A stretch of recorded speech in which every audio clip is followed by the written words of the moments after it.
বন্ধুরা এসছি এক আত্মীয়ের বাড়ি, তোমাদের সেটা দেখাবো। কাদের বাড়িতে এসছি, তা সেখান থেকে কিছুক্ষণ বসে থেকে পার্কে এসছি। এটা বিননগর পৌরসভার এলাকা। তা সেই ইয়েতেই পার্কটা তৈরি করা, খুব সুন্দর। পার্কের মানে এত সুন্দর সুন্দর খেলনা এই পার্কের মধ্যে সব সামগ্রীগুলো আছে। মানে খুব সারা পার্কটা জুড়ে বিভিন্ন রকম খেলনা। মানে বাচ্চারা এসে এরা বিকাল টাইমটা এখানে এসে খুব সুন্দরভাবে সময় কাটাতে পারবে। মাদের একটু টাইম পাসটা হয়, বাচ্চাদের সঙ্গে করে নিয়ে আসে। বিভিন্ন রকম দোলনা বলো, নাগরদোলনা আছে, এই যে ঘোড়ার এই গাড়িগুলো, নৌকা, স্লিপ আছে, 2-3 রকম স্লিপ আছে, বিভিন্ন রকম। একদম রাস্তার ধারে পার্কটা আছে। পার্কটা সুন্দর ব্যবস্থা। তা আমরা এসছি এক আত্মীয়ের বাড়িতে, তা সেখানে কিছুক্ষণ বসে থেকে পার্কে এসছি।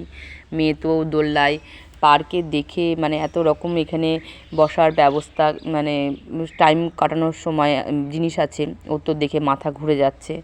ও পার্কে যেতে খুব পছন্দ করে। তা এ দেখো বিভিন্ন রকম জিনিস এখানে আছে, দেখছোই তো।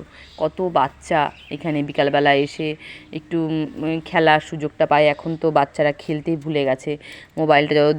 মোবাইলটা মানে সত্যি কথা, মোবাইলটা আমাদের পৃথিবীতে এসে, আমাদের হাতে এসে আমরা যেন বাচ্চা কাচ্চা খেলা বলো, তারা কিভাবে খেলাধুলা করতে জানে সেই জিনিসটাই ভুলে গেছে। ভিতরে একটা সুন্দর ফোয়ারার ব্যবস্থা আছে, রং বেরঙের আলোকসজ্জায় ফোয়ারাগুলো চালু হচ্ছে। এই দেখো ডলফিনের ওপরে বিভিন্ন রকম নীল, হলুদ, লাল, বেগুনি সময় বিভিন্ন রকম আলো এই ফোয়ারা চারিপাশ দিয়ে হচ্ছে, এত সুন্দর। আর এই দেখো আমিও পেছনে দাঁড়িয়ে একটু ছবি তুলছি, ভালো লাগছিল বেশ ফোয়ারাটা। আর একদম রাস্তার ধারে এই দেখো হাতি, একটা হাতিও আছে। এটা হাতিটা দেখলাম কোনো একটু স্ট্যাচু টাইপের হাতিটা। আর বাচ্চা কাচ্চারা এখানে এসে এত আনন্দ পাবে, মানে কি বলবো, সত্যি মানে দেখার মতন। বীরনগরে এই পার্কটা একদম মেন রোডের ওপরে। আমরা বহুবার এই পার্কের সামনে দিয়ে গেছি, কিন্তু কোনোদিন ঢোকার সুযোগটা হয়নি। আর পার্কের চারিপাশেই দেখো সুন্দর সুন্দর ফুল গাছ লাগানো আছে। প্রতিবারই গেছি, তা ঢোকার সুযোগ হয়নি। এবার ঢুকে একটু মেয়েটাকে খেলাধুলা করে নিয়ে আসলাম। এরকম স্টেডিয়াম, বীরনগর বড় স্টেডিয়াম। এখানে বিভিন্ন রকম খেলা, উৎসব বলো, প্রতিযোগিতা বলো, খেলাধুলা হয় বিভিন্ন রকম।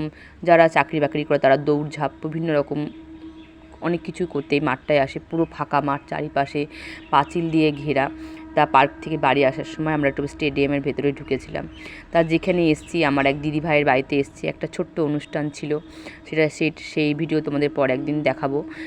ছাদের মধ্যে স্ট্রবেরি গাছে প্রচুর স্ট্রবেরি গাছ। এই দেখো নাদার মধ্যে পদ্ম গাছ লাগানো আছে, দু তিনটে বলা ভুল হবে, 4-5টা পদ্ম গাছ সব গামলায় আর কি টিউবগুলো রেখে রেখে চারা বার করেছেন। কথায় কথায় বন্ধুরা ভুলেই গেছি।